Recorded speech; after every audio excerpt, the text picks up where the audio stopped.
Giving an accessible presentation. In this playlist, we've been talking mostly about improving the accessibility of the visual design.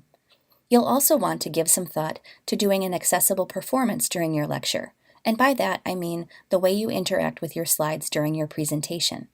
3 things to think about in actually delivering an accessible presentation are talking through slides in a way that doesn't assume students are seeing what you're seeing, using animations to conceal and reveal each point, and using annotations to draw attention to individual parts of the slide. Let's look at each of these techniques in detail. First, this idea of describing the contents of slides while you're talking about them. We don't want to assume that all students in the classroom can see the slide, or that they'll make sense of the slide the same way you do, or even that they'll draw the same conclusions about the slide content as you had intended. This is a pie chart that compares students' end-of-semester satisfaction with teaching assistants who completed a teacher training course versus TAs who only partially completed it or took no teaching training at all. If I'm going to talk through this slide, I'm going to be explicit about what it shows.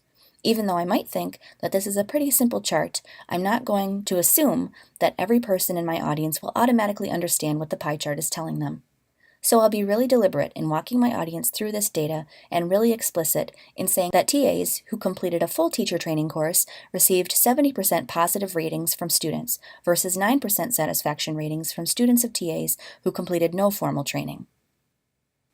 A second technique is to use the animation feature of your slide software to hide parts of the slide until you're ready to talk about them. Conceal and reveal is a good way to present slides that have a lot of text, because looking at a full slide of text can be visually overwhelming to some members of your audience. Here's a slide that contains a lot of text, 8 bullet points worth to be exact, 1 for each of the 8 slides that follow this one.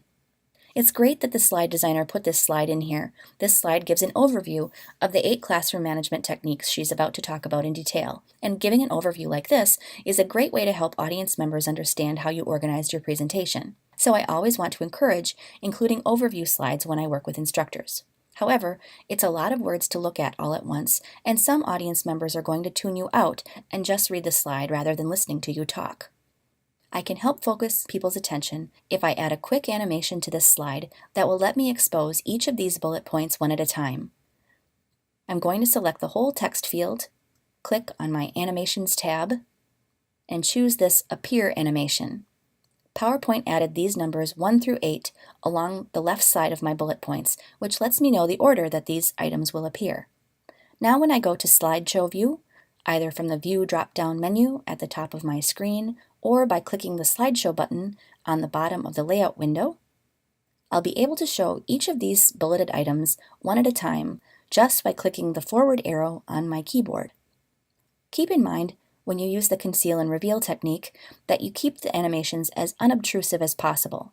There are a whole bunch of crazy possibilities for adding distracting animations to your slides, but the point is to help focus people's attention on your slide content, not the animations themselves. One more technique for helping guide people's attention during your presentation is to use annotations. This technique is useful on slides like this roadmap one, where there's a lot going on visually, and it may not be clear to your audience where they should focus their attention. In Slideshow View in PowerPoint, you can activate a kind of rudimentary pen by clicking on the pen icon on the bottom left of the presentation screen. Choose Pen from the list of tools there, and you can use it to draw on the screen while you're talking. So, for example, I might want to draw people's attention to item M by drawing a circle around it. The only problem I have with this tool is that it doesn't make a very thick line. I can change the color of the pen to create good color contrast, but not the thickness of it, so I'll have to draw a lot of circles in order to emphasize my point. My preferred way to add annotations is to use the Shape tools in PowerPoint. So I'm going to exit the Slideshow view and go back to the editing screen. I'm going to find the Shapes menu in the Formatting ribbon and find a shape that I can overlay on top of this picture. Here's an open donut shape, and I think that will be nice for drawing around item M. So I'll click and size the donut around item M, and I'm holding down my Shift key when I'm making the shape in order to make it a perfect circle. So that's a little pro tip for you when using PowerPoint's drawing tools. I'm also going to use this little yellow handle on the inside edge of the donut to change the thickness, and I'll position it so the donut hole is right over the top of the item M. That's pretty good, but by default, the shape is light blue, and that's not much of a contrast against the background. So I'll change the color using the shape formatting tools in the ribbon and add an appear animation like I did earlier. I'll click on the Animations pull-down menu again and select Appear. Now when I go into slideshow mode again and click or use my forward arrow key, the donut appears, calling attention to just one part of the slide.